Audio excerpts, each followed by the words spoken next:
ओबीसीसाठी किंवा ओबीसी संबंधित असलेल्या किंवा ओबीसीच्या ज्या सगळ्या संघटना आहेत, मग त्या संघटनांमध्ये ओबीसी सेवा संघ, ओबीसी जनगणना परिषद, ओबीसी जागृती मंच, OBC Kranti Morcha, youth for social justice आणि ओबीसी महासंघ, अशा सगळ्या ज्या लहान मोठ्या संघटना ज्या आहेत, ओबीसी परिषद, तर ह्या सगळ्या समवेत होणार आहेत. त्याचप्रमाणे संविधान बचाव संघर्ष समिती आणि मग ज्या बाकी आपल्या इतर मित्र संघटना आहेत, जसं आदिवासी संघटना आहेत, त्याचे कोराम साहेब, हे उमरे साहेब आणि आपले चिचानुमे साहेब या ठिकाणी आहेत. काही आंबेडकरवादी संघटनासुद्धा आहेत, RPIच्या संघटना आहेत, त्यांचे इथं अतुल पावले आणि काही लोकांनासुद्धा आम्ही आव्हान केलेलं आहे आणि त्यांनी त्या पद्धतीनं स्वीकारसुद्धा केलेला आहे किंवा मान्यसुद्धा केलेलं आहे की पाठिंबा देणार आहे. चरण वाघमारेंचं शरद पवारची जी पार्टी आहे त्यांनीसुद्धा समर्थन जाहीर केलेलं आहे. भारतीय कम्युनिस्ट पक्षानं सुद्धा समर्थन जाहीर केलेलं आहे. आणि अशा प्रकारे सगळे ज्या संघटना आहेत त्यांचं समर्थन आहे. मग ती आम आदमी पार्टी असेल किंवा इतर ज्या पार्ट्या असतील किंवा सत्तेमध्ये असलेल्या सुद्धा पार्ट्या आहेत, त्यांच्यासोबत धुरीणांशी सुद्धा गोष्टी झालेल्या आहेत आणि त्यांचासुद्धा त्या गोष्टीला विरोध नाही.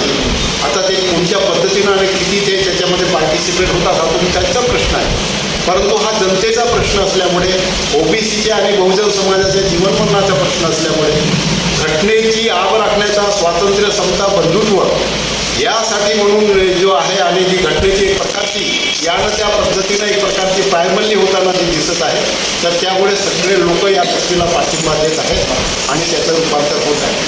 आनंदाची गोष्ट हे आमच्या निदर्शनास हे आलेलं आहे की ओबीसी निश्चितच झोंबलेला जरी असला तरी थोडा थोडा तो जागा होत आहे.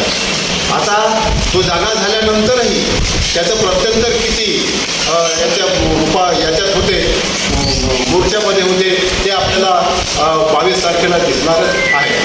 आता ते आझाद पार्टीचे तिकडे ते ज्ञानचंद जांभूळकर आलेले आहेत, त्यांचासुद्धा पाठिंबा आहे. म्हणजे ह्या सगळ्या ज्या इतर संघटना आहेत, जे आपले नैसर्गिक मित्र आहेत ओबीसीचे, त्यांनी सगळ्यांनी या आंदोलनाला आणि या सगळ्या मोर्चाला पाठिंबा दिलेला आहे आणि तो भव्य मोर्चा होणार आहे.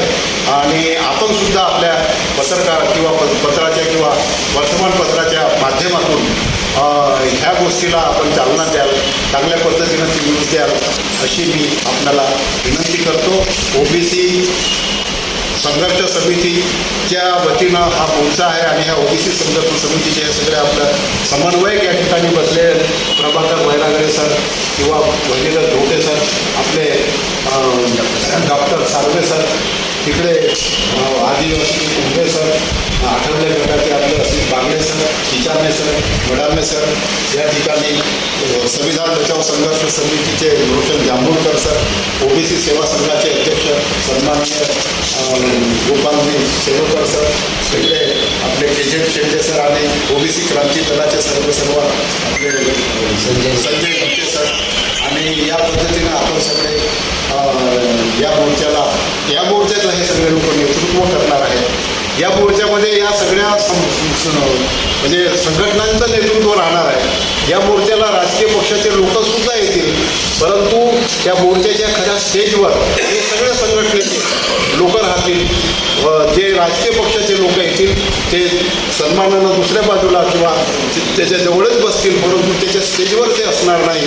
आणि खऱ्या अर्थानं हा संपूर्ण संघटनांचा म्हणजे ओबीसी संघटनांचा किंवा ओबीसीचा तो जनतेचा तो मोर्चा असणार आहे आणि त्याची आपण प्रसिद्धी द्यावी, सहकार्य करावं. सदोदित आपण सहकार्य करत असले त्या पद्धतीनं अशा प्रकारची मी ओबीसी संघर्ष समितीचा समन्वयक, मुख्य समन्वयक म्हणून मी आपल्याला विनंती करतो आणि आपण या ठिकाणी आलात आणि सहकार्य कराल अशी अपेक्षा व्यक्त करतो.